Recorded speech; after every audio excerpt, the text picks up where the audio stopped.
In this demonstration, we're going to start with some everyday objects, the kind of thing you might have in your own house. I thought that might make this a little easier. I'm working, instead of a nice easel in the studio, I'm working on a drawing board. The angle on this is going to be a little bit funky, but I think this is a lot more like the situation you're very, very likely to have working on your own dining room table.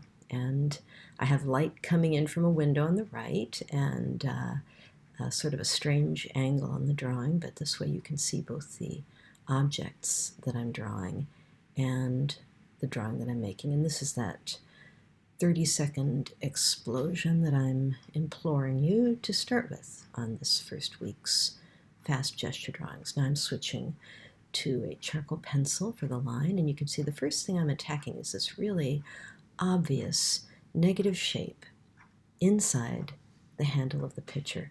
Now you could say that the line I'm making draws the handle of the pitcher, but as you saw me there kind of scribbling back and forth, I'm really trying to look at that shape itself. Same line, right? The positive and negative shapes have the same outlines. It's a question of which shape you look at. I'm marking that little end of the spout on the teapot there.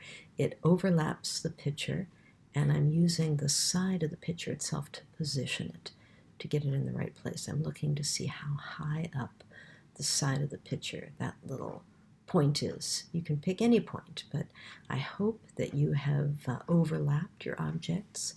When you set your still life up, if you choose to do some drawings of objects like this that you have around your house, please make sure they overlap. That way you'll get these little negative shapes. And you can see here that I'm drawing the shape of the table that's between the spout and the pitcher itself. Here you're seeing me take a horizontal. I'm checking to see if the bottom of that spout is at about the same level as the bottom of my big green pitcher. And here, of course, I'm looking at the negative shape that I see between the top of the little teapot and the handle of the pitcher.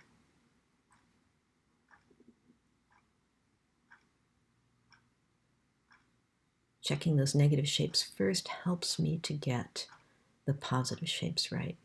You'll see me making a lot of very rounded shapes. That pitcher, of course, is based on the form of a cylinder. There is a vertical. You see me holding up my pencil against my still life and drawing a vertical through the still life very, very lightly to check and make sure that things are aligned left to right.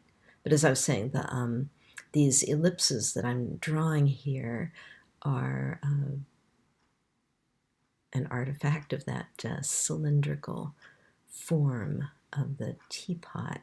I'm seeing the circular bottom, for example, the foot of the teapot and its little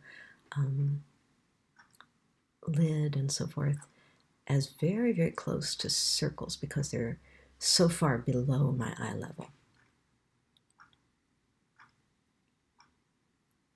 Here looking at those negative shapes inside the handle, and you'll see me just kind of air drawing the shape of the negative shape. As I make those lines, I happen to be making the lines for the handle too. I'm going back to the original photo here so that you can see those negative shapes for yourself. This is a little bit more like the view that I had when I was drawing, and you can see those little shapes of the table inside the handles, and especially right there between the pitchers.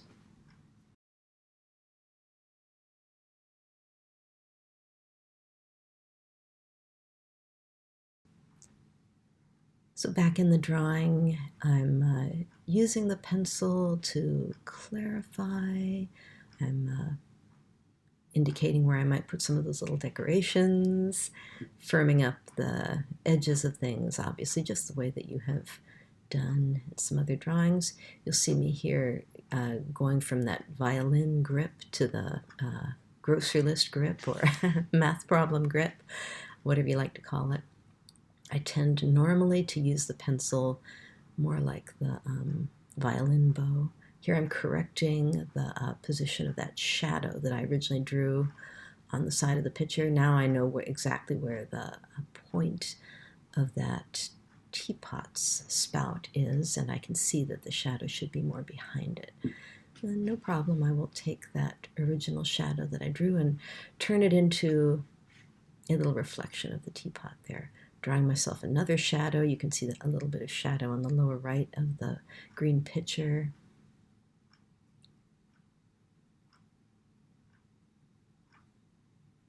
Oh, I'm making a triangle here. I'm triangulating those 3 points. The top of the handle, the right side of the spout there on the green pitcher, and then the little point of the teapot. Checking those triangles is one of the ways that I make sure my proportions aren't getting too far astray. Firming up that right edge now. The teapot, or rather the pitcher, is not based on a cylinder. As you can see in the photograph, looking at it from the top here, it's a little bit more oblong, so you'll have a shape at the bottom that is not really based on an ellipse, but it's just based on my best effort to draw what I see.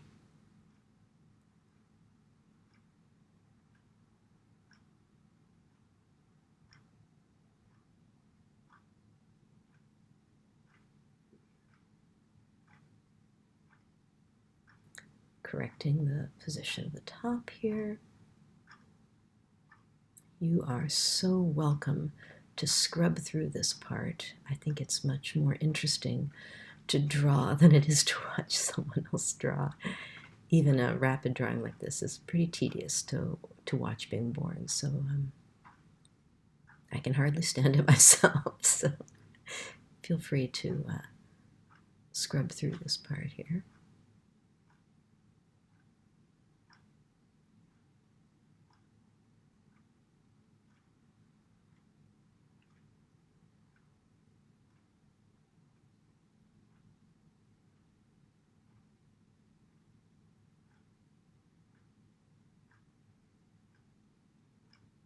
Truing up that edge, I see some nice shadows on that thing, and if I can use a line to build up an area of tone, why not? A little bit of shadow will give me a nice feeling of roundness in the picture. And at this point, I can still remember from drawing this that I was thinking, time to go in there with some charcoal. Yeah, this is not compressed, but vine charcoal. Again, I'm sticking with that very, very soft. It'll make some dark values for you, but not quite as dark as compressed charcoal. But they're very, very easy to push around, very, very painterly.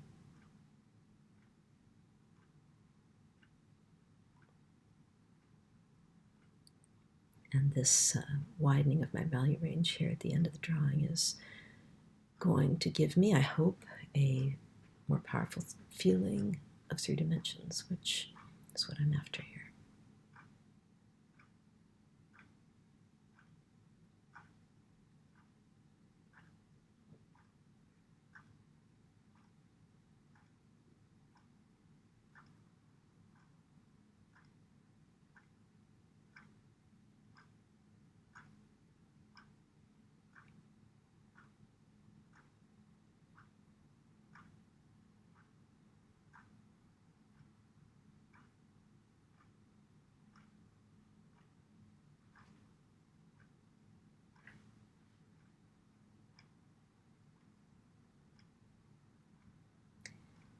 I see a little reflection of the teapot itself, and I am putting it in very, very loosely, just for fun. See a little bit of a shadow on the table here. This is not a strong lighting situation, but gives me a chance to draw a negative shape, which I always love to do.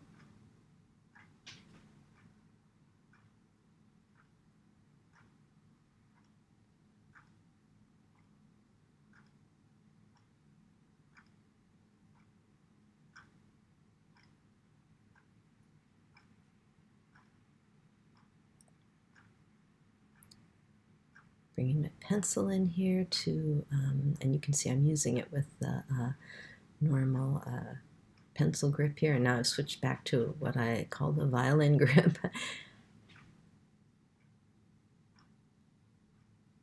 I tend to use that normal pencil grip at moments when I'm needing a little tighter control.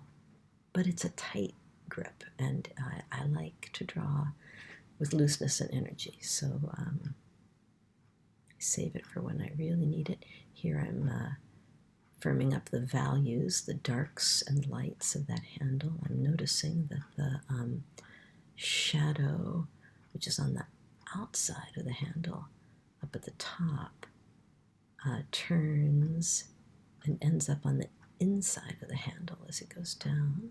Trying to show that because I think that would give my handle some of that 3D feeling that I'm after.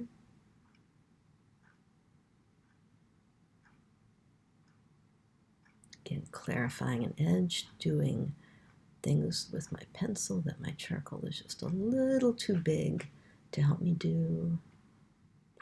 You see me switching back to that tighter grip for the little tiny ellipse inside of the end of the spout.